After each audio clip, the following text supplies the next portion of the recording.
A team from the Atolls region in the autonomous region of Bougainville had another greater purpose competing in the Black Orchid Sevens in Arawa last weekend.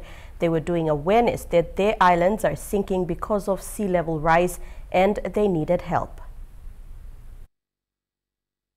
These young men of the Hakatautai club based in Port Moresby play for their relatives from the small sinking islands of Tasman, Mortlock, Feed and the Cattaraugus, the Atolls region of Bougainville.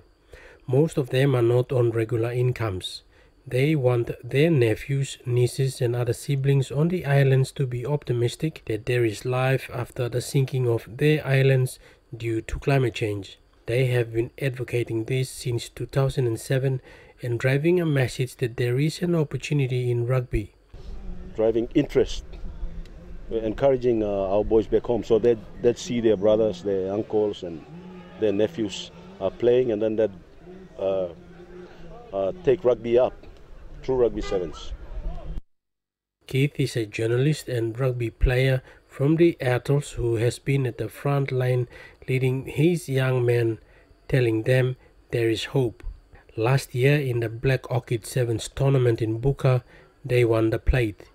So in this Rugby Sevens tournament, they are again driving the message that their islands are sinking and they need help.